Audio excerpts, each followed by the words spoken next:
جی میرے بھائی اور بہنوں، کسی بھائی نے البدایہ والنہایہ کے حوالہ سے جلد ہشتم میں کہ ایک عبارت ہے یزید کی تعریفی کلمات ہیں اس میں، تو اس نے بھیجا ہے جی کہ آپ یزید کو برا کہتے ہیں جبکہ اس کتاب میں تو یزید کی تعریفیں لکھی ہوئی ہیں۔ میرا خیال ہے اگر وہ تھوڑا سا اور صفحہ آگے پڑھ لیتا تو اس کو یہ ضرورت اور زحمت نہ پیش آتی۔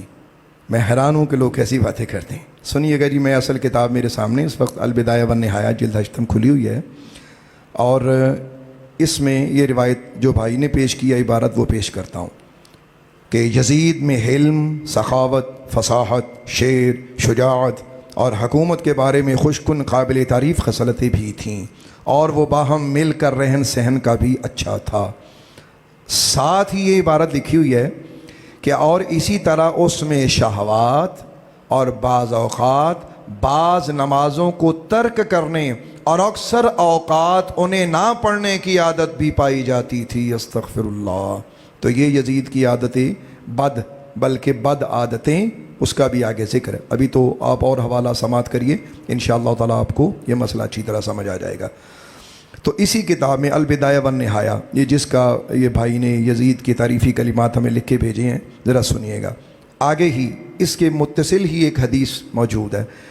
حضرت سیدنا ابو سعید خدری رضی اللہ تعالیٰ عنہ راوی ہیں، وہ کہتے ہیں کہ میں نے رسول خدا علیہ الصلاۃ والسلام سے سنا کہ سرکار دو عالم نور مجسم علیہ الصلاۃ والسلام نے فرمایا کہ 60 سال یعنی کہ سن 60 ہجری کے بعد بے خبر آدمی ہوں گے جو نماز کو ضائع کریں گے اور خواہشات کی پیروی کریں گے، اور عنقریب ہلاکت سے دوچار ہوں گے۔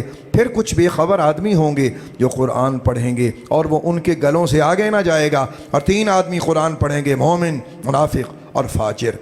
جس آدمی نے حضرت ابو سعید خدری رضی اللہ تعالی عنہ سے یہ سنا، اس نے کہا کہ میں نے صحابی رسول سے پوچھا کہ یہ تینوں لوگ الگ الگ قرآن پڑھیں گے، اس کا کیا مطلب ہے؟ انہوں نے کہا کہ منافق قرآن پڑھے گا مگر قرآن کا انکار کرے گا، فاجر قرآن پڑھے گا مگر اس کے ذریعے صرف کھائے پیے گا، اور مومن قرآن پڑھے گا مگر وہ اس پر ایمان بھی لائے گا۔ یہ حدیث پاک مکمل ہے، اور یہ بھی میں آپ کی خدمت میں عرض کرتا چلوں، یہ سن 60 ہجری کی جو حدیث ہے یہ اور کتابوں میں بھی موجود ہے۔ آپ کی دلچسپی کے لیے میں صرف 2 کتابیں آپ کی خدمت میں اور پیش کرتا ہوں۔ یہ میرے سامنے تفسیر النکات والعیون متوفہ 450 ہجری، اور تفسیر المحرر الوجیز ابن عطیہ کی متوفہ 546 ہجری، اور بھی کئی تفاسیر میں یہ حدیث موجود ہے۔ یہ سن 60 ہجری والی، الفاظ تھوڑے تھوڑے الگ ہیں لیکن مفہوم قریب یہی ہے۔ تو میرے بھائیوں، اصل میں یہ حدیث جو بیان کی گئی ہے اس کی اصل کیا ہے؟ تو قرآن کریم میں اللہ تبارک و تعالیٰ نے سورہ مریم آیت نمبر 59 میں ارشاد فرمایا فَخَلَفَ مِن بَعْدِهِمْ خَلْفٌ أَضَاعُوا الصَّلَاةَ وَاتَّبَعُوا الشَّهَوَاتِ فَسَوْفَ يَلْقَوْنَ غَيًّا۔ اس کا ترجمہ، تو ان کے بعد ان کی جگہ وہ نا خلف آئے جنہوں نے نمازیں گوائیں اور اپنی خواہشوں کے پیچھے ہوئے، تو ان قریب وہ دوزخ میں غی کا جنگل پائیں گے۔ تو میرے بھائیوں، اس آیت کے تحت ہی مفسرین نے یہ سن 60 ہجری کی حدیث کو نقل کیا۔ اچھا، آئیے ذرا البدایہ والنہایہ کی اگر بات کی ہے تو میں اس میں سے کچھ اور چیزیں ذرا یزید کی کچھ اور شانیں سمجھ لیں، مطلب کہ خصلتیں آپ کی خدمت میں پیش کر رہا ہوں۔ یہ شانیں جو میں نے بولا ہے تو یہ میں نے تنزن لفظ بولا ہے، کسی اور طرف نہ لے جائیے گا۔ ذرا سنیے گا جی، یہ البدایہ والنہایہ، یہ اس کے قریب عبارت موجود ہے کہ یزید گانے بجانے کے آلات، شراب نوشی کرنے، راگ الاپنے، شکار کرنے، غلام اور لونڈیاں بنانے، کتے پالنے، مینڈوں، ریچھوں اور بندروں کے لڑانے میں مشہور تھا۔ سوچیں ذرا یہ بھائی، یہ دیکھیں یزید کس طرح کا انسان تھا۔ وہ زیندار گھوڑے پر بندر کو زین سے باندھ دیتا اور وہ بندر اسے چلاتا، اور بندر کو سونے کی ٹوپیاں پہناتا۔ یزید کے شوق دیکھیے گا ذرا، اور یہی حال غلاموں کا تھا۔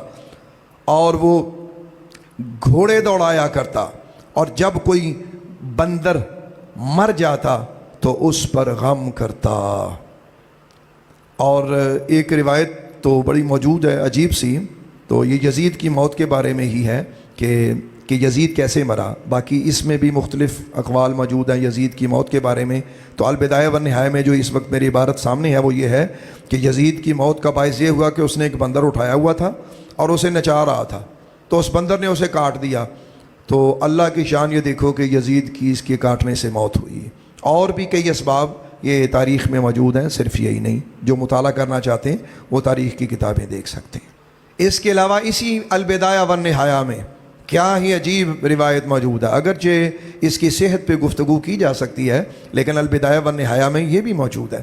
پتہ نہیں اس نے یہ چیزیں ہمیں کیوں نہیں بھائی نہیں لکھ کے بھیجی۔ سنیے گا ذرا کہ سرکار دو عالم علیہ الصلوۃ والسلام کا ارشاد اس میں موجود ہے، یعنی حدیث رسول موجود ہے کہ آپ نے فرمایا کہ اس امت کا معاملہ ہمیشہ عدل و انصاف پر قائم رہے گا، حتیٰ کہ سب سے پہلے اسے توڑنے پھوڑنے والا بنی امیہ کا ایک شخص ہوگا جسے یزید کہا جائے گا۔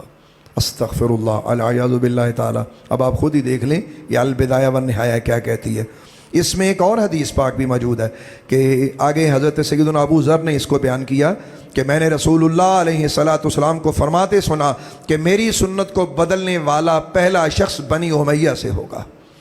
تو میرے بھائیوں، یہ آپ نے یزید کے بارے میں کچھ سماعت کیا، باقی اللہ نے چاہا تو انشاءاللہ تعالی تفصیلی ویڈیو بھی یزید کے بارے میں بنائیں گے۔ میں آپ کی خدمت میں یہاں ایک بات عرض کرنا چاہتا ہوں۔ آپ نے اس ویڈیو میں قرآن کریم برہان رحیم کی وہ آیت سماعت کی کہ سورہ مریم میں اللہ تبارک و تعالیٰ نے فرمایا فَخَلَفَ مِن بَعْدِهِمْ خَلْفٌ أَضَاعُوا الصَّلَاةَ وَاتَّبَعُوا الشَّهَوَاتِ فَسَوْفَ يَلْقَوْنَ غَيًّا۔